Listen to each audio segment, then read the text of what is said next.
From 2015 to 2020, the Divers Alert Network received reports of an average of 175 diver deaths per year.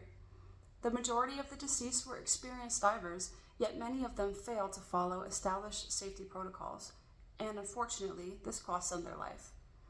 These statistics show why these rules are so important and why they're in place, is to ensure that you don't dive like a dummy. Hi, my name is Gabby. I'm an experienced diver with 40 dives, 6 certifications, and over 25 hours spent underwater hooked up to an air tank.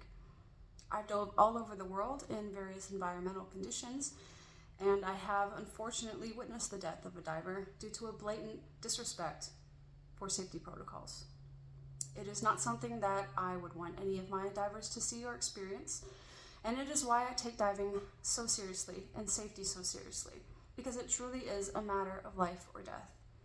With that being said, let's review what we'll be discussing here today. In this training, we'll be going over the key elements that make a fun, safe dive. Those elements are training, equipment, environment, and planning. Let's dive in and start with training. Before you take your first underwater plunge as a scuba diver, you want to ensure that you're prepared in both mind and body. It should go without saying that basic swimming ability and comfort in the water is a must. You will also need to be certified to dive through an accredited program, like through PADI, the Professional Association of Diving Instructors, or through Scuba Schools International, also known as SSI. These certifications show that you have the knowledge and skills needed to dive. Speaking of knowledge, did you know that SCUBA itself is an acronym? It stands for Self-Contained Underwater Breathing Apparatus. We'll discuss what SCUBA is as we talk about equipment. Just like in a video game, every diver has their preference on content and layout of their scuba gear, but there are universal pieces that all divers will need. I have an example here of a completed scuba rig setup. So this diver has a wetsuit. You might be wearing a dry suit or no suit at all, depending on conditions and the temperature of the water. You have your air tank here. This is her buoyancy control device, also known as a BCD. It's a vest that regulates her buoyancy while in water and also serves as an emergency flotation device. You have her regulators here, where she breathes the air out of.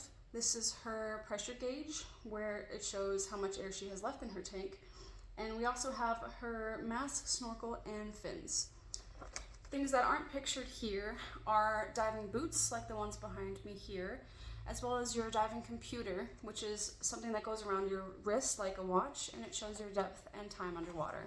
You might also have safety equipment or other specialized equipment, such as knives, lights, or safety buoys. And this is what the back of the scuba setup looks like. You have an air tank connected to your BCD that's rigged with your regulators, and then the air here connects to your BCD to provide flotation. Regardless of your setup, you always want to ensure that your gear is serviceable and in good condition before you get on site and before you get into the water. It is very embarrassing, not to mention unsafe, to forget an item or swim with broken equipment. Most importantly, you want to ensure that your air is turned on before your descent. It happens more often than you think. Something else you need to consider is that the local unit of measures for your air pressure and depth might be different than what you're used to back home. You should know the local measurements and any conversions that you'll need. Now, consider your environment. A good rule to follow is to dive with someone who's familiar with the unique challenges of the local area. They'll know best what sites to avoid, hazards to look out for, and if anything feels off in general. You should be briefed on what the local threats are, to include aquatic life or other dangers, and you also need to know the condition of the water, which is fresh versus salt, high visibility versus low visibility, or cool or warm temperatures, so you can bring the appropriate gear. Lastly, let's talk about planning. As Benjamin Franklin once said, if you fail to plan, you plan to fail. Planning is essential in all aspects of life, but especially while in dive planning. You and your team should be on the same page as far as direction, time, turnaround point, and other factors of your dive for every dive. Many factors go into your dive plan. such as will you be entering the water from boat or from the shore? Does your dive have a specific objective, such as research, underwater photography, or training? Will the boat be anchored with you, returning to the same point, or will it travel down a current with you as you drift dive? Does the team understand the universal signals and ensure that they mean the same thing to everyone? There's a lot to consider. The last place you want to be confused about your diving plan is while you're underwater and unable to communicate effectively. As you can see, many different aspects go into a successful dive.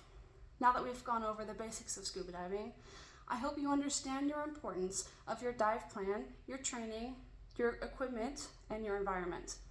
Although diving can be a safe and enjoyable activity, it can also be a dangerous one. What we discussed here today won't guarantee a danger-free dive, but it will ensure that yours is the safest it can be. Remember, don't be a dummy, practice safe diving.